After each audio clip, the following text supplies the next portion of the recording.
ജോലിയൊന്നും കിട്ടാൻ നടന്ന നായികയാണെങ്കിൽ അതിനുവേണ്ടി ദൂരെ ഒരു ഗ്രാമത്തിലേക്ക് പോകുന്നു. അവിടെ ചെന്ന് കഴിഞ്ഞ ശേഷമാണ് അവൾ അറിയുന്നത് ജോലിയെന്ന് പറഞ്ഞാൽ അവിടെയുള്ള ആണുങ്ങൾക്കെല്ലാം പിള്ളേരെ ഉണ്ടാക്കി കൊടുക്കേണ്ടി വരുന്നതാണെന്ന്. അപ്പോൾ നമ്മളിത് കാണാൻ പോകുന്നതെന്ന് വെച്ചാൽ കൈറിസിയ അല്ലെങ്കിൽ ടഫ് ലാൻഡ് എന്നുള്ള പേരിൽ 2017 റിലീസ് ചെയ്ത സിനിമയാണ്. അപ്പോൾ നമുക്ക് നേരെ വീഡിയോയിലേക്ക് പോകാം. അങ്ങനെ ഈ സിനിമ നമ്മളെ കാണിക്കുന്ന നായികയായിട്ടുള്ള എറീനയാണെങ്കിൽ അവളെ വസ്ത്രങ്ങളൊക്കെ ദേഷ്യത്തോടെ എടുത്ത് എറിയുന്നതായിരുന്നു. കാരണം എന്താണെന്ന് വെച്ചാൽ അവളാണെങ്കിൽ ഒരു ജോലി നോക്കിയിട്ട് അത് കിട്ടിയില്ലായിരുന്നു, അതിൻ്റെ ദേഷ്യമായിരുന്നു. പിന്നീടാണ് അവളുടെ കൂട്ടുകാർ പറയുന്നത് ജോലി തന്നെ സ്വയം ഇങ്ങനെ ഡിപ്രഷൻ അടിച്ചിരിക്കില്ല, അടുത്ത ജോലി നോക്കി മൂവ് ചെയ്യാൻ വേണ്ടി. പിന്നീട് അവൾ ജോയിങ് പോകുമ്പോഴാണ് ഒരാളാണെങ്കിൽ അവളറിയാതെ അവളെ വാച്ച് ചെയ്തുകൊണ്ടിരിക്കുന്നത്. അവനാണെങ്കിൽ രാത്രി അവൾ കിടക്കുമ്പോൾ അവൾ ചെന്ന് വാച്ച് ചെയ്തുകൊണ്ടിരിക്കും. പക്ഷേ ഇവളെ പെട്ടെന്ന് കണ്ണുറക്കുമ്പോഴത്തേക്കും അവൻ അവിടെ അപ്രത്യക്ഷമായപ്പോൾ പിറ്റേ ദിവസമാണ് ഇവൾക്ക് ഒരു ലെറ്റർ കിട്ടുന്നത്. ആ ലെറ്റർ ആണെങ്കിൽ കൈറിസിയ എന്ന് പറയുന്ന സ്ഥലത്തേക്ക് ഇവളെ ജോലിക്ക് വേണ്ടി ക്ഷണിച്ചിട്ടുള്ളായിരുന്നു. അങ്ങനെ അവളാണെങ്കിൽ ആ സ്ഥലത്തേക്ക് പോകാൻ വേണ്ടി ബസ് ചെന്ന് കയറും. ആ ബസ്സിലാണെങ്കിൽ വേറെ ആരും ഇല്ലായിരുന്നു. ഇവളെ എന്ന് ഒളിഞ്ഞു നോക്കിക്കൊണ്ടിരുന്ന അവൻ മാത്രമായിരുന്നു ഉണ്ടായിരുന്നത്. പിന്നീട് അവൾ ബസ്സിൽ നിന്ന് ഇറങ്ങുമ്പോഴത്തേക്കും ഇവനാണെങ്കിൽ ഇവൻ്റെ പേര് എന്ന് പരിചയപ്പെടുത്തും, പെർട്ടിയെന്നാന്ന് പറഞ്ഞു. അത് കഴിഞ്ഞ് അവനും അതേ സ്ഥലത്തേക്കാന്ന് പറഞ്ഞ് അവർ രണ്ടും കൂടെ ഒരുമിച്ച് നടക്കാൻ തുടങ്ങും. പോകുന്ന വഴിക്കാണ് ഇവൾ ചോദിക്കുന്നത് ഈ സ്ഥലത്തെപ്പറ്റി ഇൻ്റർനെറ്റിലൊന്നും ഇല്ലല്ലോ എന്ന്. അന്നേരം ഇവൻ പറയും ഇവിടുത്തെ ആളുകളെന്ന് പറഞ്ഞാൽ വേട്ടയാടി പ്രകൃതിയുമായിട്ടാണ് ചേർന്ന് ജീവിക്കുന്നവരാ, ഇതുപോലുള്ള സ്ഥലത്ത് വന്നാൽ ഇവൾക്ക് യഥാർത്ഥ സമാധാനം എന്നാന്ന് അറിയാൻ പറ്റത്തുള്ളൂ. അവിടെ ചെന്ന് കഴിയുമ്പോഴത്തേക്കും മറിയ എന്ന് പറഞ്ഞ് രണ്ടുപേരെ കാണും. മജ്ജയുടെ മകളായിരുന്നു മറിയ. അവൾ പറയും മറിയ ഇടയ്ക്ക് സിറ്റി പോയി നിന്നാണ്, പക്ഷേ ആ സ്ഥലമായിട്ട് ഒരിക്കലും ഇണ ചേരാത്തതുകൊണ്ട് ഇവളാണെങ്കിൽ തിരിച്ചിങ്ങോട്ട് വന്നതെന്ന്. അതെല്ലാം കഴിഞ്ഞ് അങ്ങോട്ട് സിറി എന്ന് പറഞ്ഞ് മറ്റൊരു പെണ്ണും കൂടെ വരും. അവരെല്ലാം പരിചയപ്പെട്ട ശേഷമാണെങ്കിൽ അവളെയാണെങ്കിൽ അവർ അകത്ത് ഫ്രഷ് കമ്പനി വിളിച്ചുകൊണ്ട് പോകും. പിന്നീട് അകത്ത് നിന്ന് മറിയുമായിട്ട് ബെഡ് ഷെയർ ചെയ്യുന്ന റൂമൊക്കെ കണ്ടിരിക്കുമ്പോഴാണ് ഇവർക്ക് പിടികിട്ടുന്നത് മറിയാണെങ്കിൽ ഭയങ്കര ഒരു വിശ്വാസിയാണെന്നും ഇവരുടെ ഫാമിലി അങ്ങനെ ഒരു വിശ്വാസിയാണെന്ന് പിന്നീട് പിടികിട്ടുന്നത് ഇവർ കഴിക്കാനിരിക്കുമ്പോഴാണ്. അവരാണെങ്കിൽ ഒരുപാട് നേരം പ്രാർത്ഥിച്ചിട്ടൊക്കെയായിരുന്നു കഴിക്കുന്നത്. അത് കഴിഞ്ഞാണ് തൊട്ടടുത്തുള്ള ചെറിയ വീട് കാണിച്ചിട്ട് അവിടെ മൗനോ എന്ന് പറഞ്ഞിട്ട് താമസിക്കുന്നുണ്ടെന്നും അവനാണെങ്കിൽ വെളിയിലൊന്നും ഇറങ്ങാതെ ഒറ്റപ്പെട്ട് താമസിക്കുന്നവനാണെന്നും പറയും. പിന്നീട് അവളെയും കൂടെ കാടൊക്കെ കുറേ നടന്ന് കാണിക്കാൻ വേണ്ടി കൊണ്ടുപോകും. തിരിച്ചു വരുമ്പോഴാണ് മൗനോടെ വീട്ടിൽ നിന്ന് ഭയങ്കര ശബ്ദമൊക്കെ കേൾക്കുന്നത്. ഇവൾക്കാണെങ്കിൽ പേടി തോന്നിട്ട് ഇവൾ നേരെ വീട്ടിലേക്ക് പോകും. രാവിലെ എഴുന്നേറ്റ് കഴിയുമ്പോഴത്തേക്കും ഇവിടെ നോക്കുമ്പോഴത്തേക്കും ഫോൺ സിഗ്നലൊന്നും ഇല്ലായിരുന്നു. അത് കഴിയുമ്പോഴത്തേക്കും അവരാണെങ്കിൽ ഇവളുടെ റിലേഷൻഷിപ്പിനെ പറ്റി ചോദിക്കും. ഇവൾ പറയും ഇത്തരം കാലം അങ്ങനെ റിലേഷൻഷിപ്പ് ഒന്നും ഇല്ലായിരുന്നു, അടുത്തതിൻ്റെ പുറകെ തന്നെ ആയിരുന്നു. അപ്പോഴത്തേക്കും അവിടെ ഇരിക്കുന്ന ഒരുത്തം പറയും ഇനി മുമ്പ് ഇവിടെ നിന്ന് ഹന്ന എന്ന് പറഞ്ഞ പെൺകുട്ടി ഇതുപോലെ തന്നെ ആയിരുന്നു. അതിനെപ്പറ്റി ഇറീനെ ചോദിക്കുമ്പോഴത്തേക്കും ഇവർ പറയും അവൾ എവിടെ പോയെന്ന് അറിയത്തില്ല, ഒരു ദിവസം ഇവിടെ നിന്ന് പെട്ടെന്ന് അങ്ങ് പോകുമായിരുന്നു തിരിച്ച്. പിന്നീട് ഇവളുടെ ജോലിയെ പറ്റി ചോദിക്കുമ്പോഴത്തേക്കും പറയും അതൊരാഴ്ച കൂടി താമസമുണ്ട്, ഇവരാണെങ്കിൽ കുറേ കാര്യം കൂടെ കളക്ട് ചെയ്യാനുണ്ടെന്നൊക്കെ. പിന്നീട് പെർട്ടിയുടെ കൂടെ വീണ്ടും പുറത്തേക്ക് ഇറങ്ങാൻ നേരത്താണ് അവിടെ ഹിൽജ എന്ന് പറഞ്ഞൊരു പെണ്ണിനെ കാണുന്നത്. അവളാണെങ്കിൽ കൊച്ചിനെ കളിപ്പിച്ചുകൊണ്ടിരിക്കുമായിരുന്നു. പെർട്ടി പറയും ആ കൊച്ചിന് അസുഖം വന്ന പിന്നെ അവളാണെങ്കിൽ ആ കൊച്ചിനെ കയ്യിൽ നിന്ന് താത്തു പോലും വെച്ചിട്ടില്ലെന്ന്. പിന്നീട് ഇവർ പോകുന്നതെന്ന് വെച്ചാൽ കൂണിൻ്റെ സ്ഥലത്തേക്കായിരുന്നു. അവിടെ ചെന്ന് ഇവനാണെങ്കിൽ വ്യത്യസ്തമായിട്ടുള്ള കൂണുകളൊക്കെ അവളെ പരിചയപ്പെടുത്തിക്കൊണ്ടിരിക്കും. അന്നേരമാണ് ദൂരെ നിന്നൊരു സൗണ്ട് കേൾക്കുന്നത്. ഇവൾ അതിനെപ്പറ്റി ചോദിക്കുമ്പോഴത്തേക്കിനും പെർട്ടി പറയും അതാണെങ്കിൽ ഹണ്ടേഴ്സ് ആണെന്നും അവർ ആനിമൽസിനെ ഈ സൗണ്ട് വെച്ച് അട്രാക്ട് ചെയ്ത് അടുത്ത് കിട്ടുമ്പോഴത്തേക്കിനും കൊല്ലുന്ന പരിപാടി ചെയ്യുന്നതെന്നും. പിന്നീട് ഇവളാണെങ്കിൽ വൈകുന്നേരം മരിയോട് എന്തുകൊണ്ടാണ് സിറ്റിയിൽ നിന്ന് തിരിച്ചു പോകുന്നതെന്നൊക്കെ ചോദിക്കും. അന്നേരമാണ് അവൾ പറയുന്നത് അങ്ങനെ സംസാരിക്കില്ല, അതാണെങ്കിൽ മൗനോയ്ക്ക് വിഷമം ഉണ്ടാക്കുന്നു. അന്നേരമാണ് ഇവിടെ മൗനയെപ്പറ്റി മരിയോട് ചോദിക്കുമ്പോഴത്തേക്കിനും അവൾ പറയും അവനെ കാണാൻ ഭയങ്കര രസമാണെന്നും അതുപോലെ തന്നെ അവനാണെങ്കിൽ നല്ല ക്യാരക്ടറാണെന്നൊക്കെ പറഞ്ഞ് പോയിക്കൊണ്ടിരിക്കും. അന്നേരത്തേക്കിനും ഇറീന് ചോദിക്കും മരിയ അവളോട് റിലേഷൻഷിപ്പിലാണോ ചോദിക്കുമ്പോഴത്തേക്കും അവളാണെങ്കിൽ ഒന്നും മിണ്ടാതെ വെളിയിലോട്ട് ഇവളെയും കൊണ്ട് നടക്കും. വെളിയിലോട്ട് പോകുമ്പോഴത്തേക്കും മൗനോട് അവിടെ നിന്ന് വീണ്ടും ശബ്ദം കേൾക്കും. അന്നേരത്തേക്ക് മരിയാണെങ്കിൽ ഇറീനിയോട് പൊക്കോളം പറഞ്ഞിട്ട് ആ ക്യാബിൻ്റെ അകത്തേക്ക് അവളെ കയറിക്കും. ഇതെല്ലാം കഴിഞ്ഞ് പിറ്റേ ദിവസം ഇവളാണെങ്കിൽ അവിടുത്തെ ഒരു അരുവിയിലാണെങ്കിൽ കുളിക്കാൻ വേണ്ടി പോകും. പെട്ടെന്നാണ് അവൾ നോക്കുമ്പോഴത്തേക്കും അവിടുത്തെ ഹണ്ടേഴ്സ് അവളെ നോക്കിക്കൊണ്ടിരിക്കുമായിരുന്നു. ഇവളാണെങ്കിൽ അതുകൊണ്ട് പതറി നിൽക്കും അവരെന്തെങ്കിലും ചെയ്യുമെന്ന് ഓർത്ത്. പക്ഷേ അവരാണെങ്കിൽ ഇവളെ ഒന്നും ചെയ്യാതെ അങ്ങ് തിരിച്ചു പോകും. ഇതേ സമയം ആ ഫാമിലി ആണെങ്കിൽ പള്ളി ഇരിക്കുമായിരുന്നു. അന്നേരമാണ് മജ്ജയാണെങ്കിൽ അവരുടെ ഈ തലമുറകളെ പറ്റി പറയുന്നത് അവരുടെ ഈ ശാപം ഒരിക്കലും ഇങ്ങനെ നിൽക്കാതെ തന്നെ പോകുമെന്ന് ചോദിക്കും. അന്നേരമാണ് പെർട്ടി പെട്ടെന്ന് അവിടെ നിന്നൊരു പ്രവചനം നടത്തുന്നത്. അവൻ പറയും മൈഗ്രൻ്റ് ആയിട്ട് വരുന്ന ഒരു പക്ഷിയാണെങ്കിൽ ഇവരെ കൊണ്ട് അതിന് കുറേ കാര്യങ്ങൾ ചെയ്യിപ്പിക്കും. അന്നേരം പെട്ടെന്നൊരു കാള വന്ന് അതിന് തടയുകയും ആ പക്ഷിക്ക് ഫ്രീ ആയിട്ട് ജീവിക്കാനുള്ള അവസരം കിട്ടുകയും ചെയ്യും. രണ്ടാമതൊരു കരടി വന്ന് അവളുടെ വിധി കഴിയുമ്പോഴത്തേക്കും ഇവരുടെ ശാപങ്ങൾ പതിയെ മാറി തുടങ്ങിക്കോളുന്നു. ഇതേസമയം മറിയാണെങ്കിൽ ഇറീനയ്ക്ക് സെവേറി ജാൽമാരി എന്ന് പറഞ്ഞ ആ രണ്ട് വേട്ടക്കാരെ പരിചയപ്പെടുത്തി കൊടുക്കും. അവളാണെങ്കിൽ അവരെ രണ്ടുപേരും തിരിച്ചറിയും. രാവിലെ അവരാണെങ്കിൽ ഇവൾ കുളിച്ചുകൊണ്ടിരുന്ന പൊളിഞ്ഞു നോക്കിയവരാണല്ലോ എന്ന്.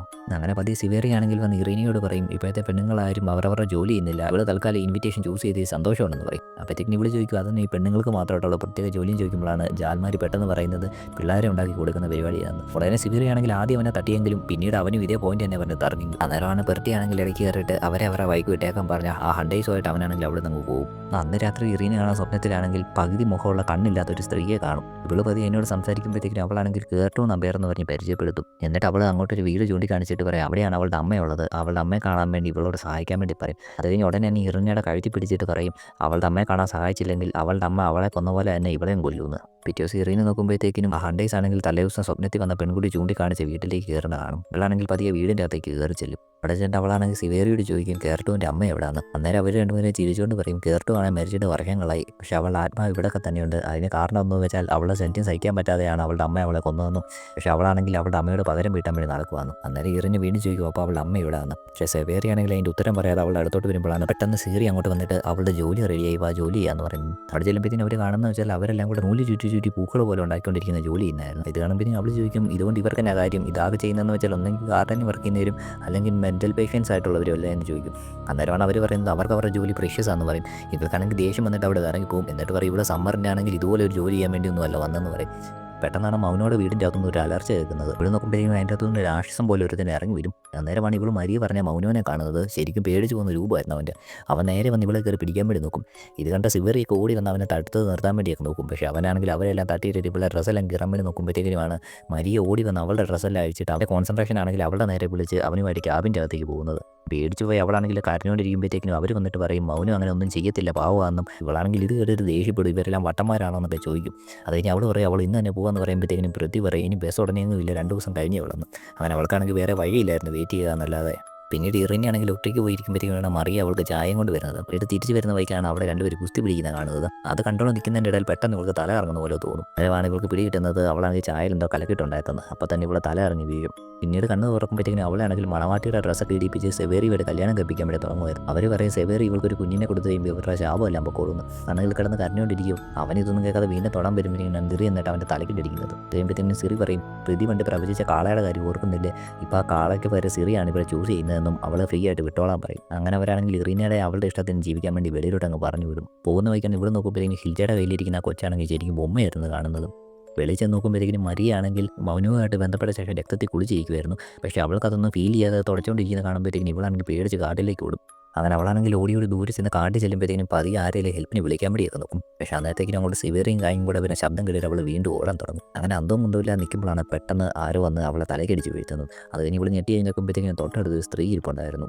ആ സ്ത്രീയാണെങ്കിൽ ഇവൾ ആ ഫാമിലിയൊക്കെ പറഞ്ഞിട്ടുള്ള ഹന്ന എന്ന് പറഞ്ഞ പെൺകുട്ടിയാണെന്ന് ഓർത്തിരിക്കുമായിരുന്നു. അവരിവളോട് കെർട്ടൂൻ്റെ അമ്മയായിട്ടുള്ള ഇൻഗേരിയാണെന്ന് പറയും. ഇവളാണെങ്കിൽ കെർട്ടൂനെ കൊല്ലാനെ പറ്റി ചോദിക്കുമ്പോഴത്തേക്കും ഇൻഗേരി പറയും അവളാണെങ്കിൽ ജനിച്ചപ്പോൾ തന്നെ ഒരുപാട് പ്രശ്നങ്ങളുമായിട്ട് ജനിച്ചവളായിരുന്നു. പിന്നീട് വലിയ കുഴപ്പമില്ലാതെ പൊക്കോണ്ടിരുന്നപ്പോഴാണ് മരിയ സിറ്റിയിൽ നിന്ന് വന്നു കഴിഞ്ഞാൽ അവിടുത്തെ കാര്യങ്ങളെ പറ്റിയൊക്കെ പറഞ്ഞപ്പോഴത്തേക്കും അവൾക്ക് ഈ വില്ലേജ് അതുപോലെ മാറ്റിയെടുക്കണമെന്നൊരു തീരുമാനം വെച്ചു.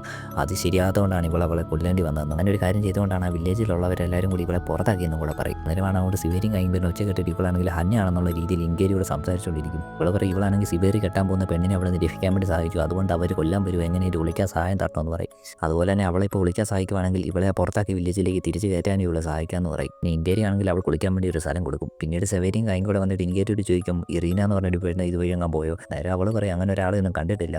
അതുപോലെ തന്നെ ഇവളെയാണെങ്കിൽ വില്ലേജിലേക്ക് തിരിച്ചെടുക്കാമെന്നും കൂടെ ചോദിക്കും. പക്ഷേ സിവേറിയാണെങ്കിൽ ഇവളോട് പറയും ഇവൾ ചെയ്ത തെറ്റിനാണെങ്കിൽ പ്രകൃതി ഇവളുടെ കണ്ണ് തിന്നുന്നിടം വരെ ഇവളെ തിരിച്ചെടുക്കാൻ പറ്റത്തില്ല, അതുവരെ ഇവൾ പാപിയായിട്ട് തന്നെ തുടരുമെന്ന്. ഉടനെ തന്നെ ഇൻഗേരിയാണെങ്കിൽ അവളുടെ 2 കണ്ണുകളും പറിച്ച് നിലത്തോട്ട് വെക്കും.